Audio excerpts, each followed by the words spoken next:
are many examples that I can give. As you know, we just barely had our independence, and most of our locals are inexperienced in terms of building. With this technology, it gives them an access to learn faster.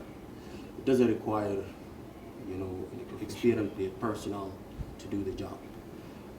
If one person comes from Southern Imperial and train 100 people, those 100 people can go each and every village and start doing the same work with the same quality. That's one of the impact that I see with this technology. When it comes to costs, we like building houses in a massive way, which costs a lot of money. And with this technology, I think the basic thing that you need is to have that formwork that they have, and the cement, in which we know that we can import the cement from Uganda or Kenya until we have our own factories. And then the sand, and of course sand is available in our river. We can utilize that. Exactly. It's accessible. There is no money to be spent. Is water in the Nile running? In terms of transportation, to transfer all the material, it doesn't need all this, doesn't require all of this. But when you look into the quality of building itself, it's actually impeccable.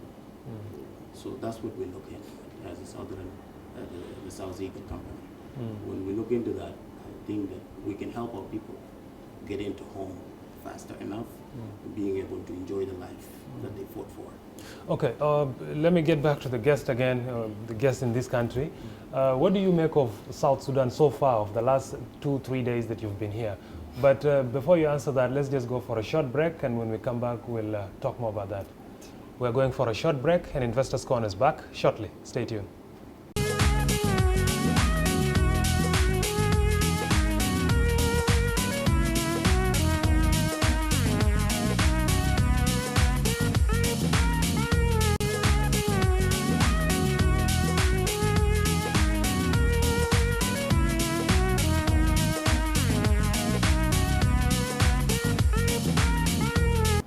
Welcome back to the Investors Corner, wherever you're tuning in from. My name is Deng Stephen Ogut, and as I told you, we are joined by a group of investors in this program today.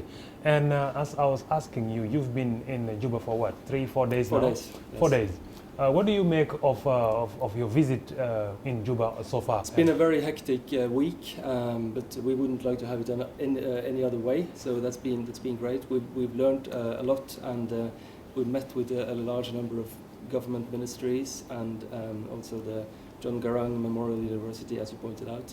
I think the meetings in general with the various ministries have confirmed the need for housing infrastructure and related infrastructure in South Sudan. We will, we have plans in place now for follow-up meetings already at this point with several of the ministries and parties that we have met with. Mr. Faraja, now that all these ministries that you have visited, what do you think is the priority that your company will put first to begin with? Our priority is basically to make sure that the low income and the middle class gets affordable housing, a house that money can buy. And second is through the cooperation that we have and the support that we have got both from the Ministry of Housing, it really gives a motivation, and I think we are way forward to start one of the programs and constructions so far. I think from just the support I got from these meetings that we have been through this week, it's so much of an encouragement. Back to add to what my colleague Faraja was saying, this afternoon we held a very good meeting with the Honorable Minister of Housing, the National Minister of Housing, with including the Deputy Minister of Housing and some technical engineers.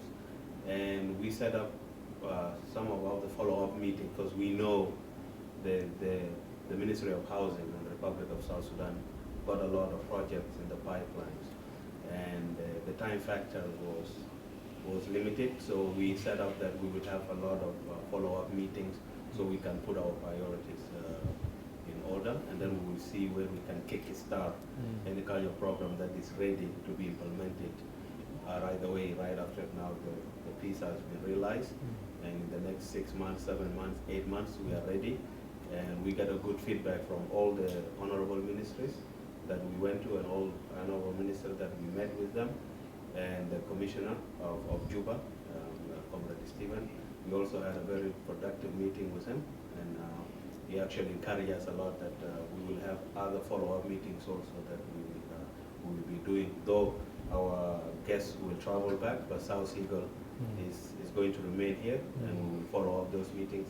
And hopefully by the new year, we should have a lot of programs that has been materialized, and then we'll kickstart the housing project in South Sudan. Yeah, also in your meeting with the business people in South Sudan, I understand the Secretary General for Chambers of Commerce pointed out that most investors visit his office often with huge plans for the country, but when they go back, they never return.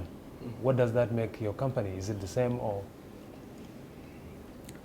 I think on that note, it is very important for us to have the local partner in South Sudan, and we don't want to be perceived as a foreign entity coming in to do single projects here, but rather as an agent of change together with our partner here. I think we're all a fairly young team. This is the next generation of both South Sudanese and international businessmen.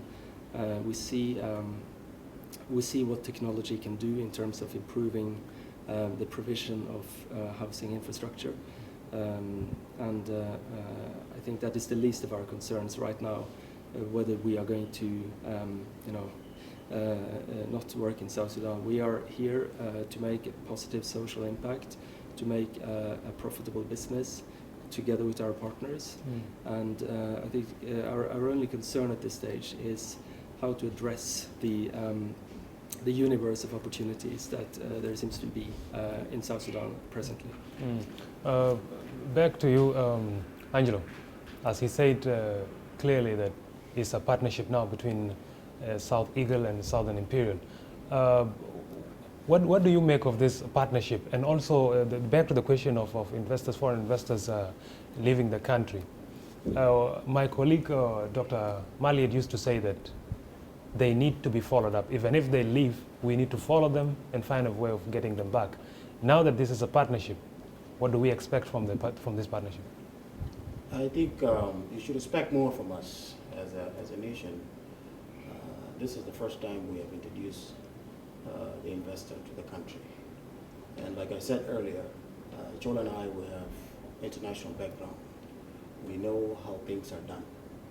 You have to have routine and plan in place. For us as a South Eagle Limited, our objective is to make sure that we succeed in any project that we do. It's non-negotiable, and there is no room for failure. So therefore, it is our duty and mandate to make sure that we follow up with those who have willingness to help make our people life easier. It is our duty as a local company to make sure that we follow up with them. To add to the CEO comment, Southern Imperial is not a foreign company anymore. We are in partnership with them as South Eagle.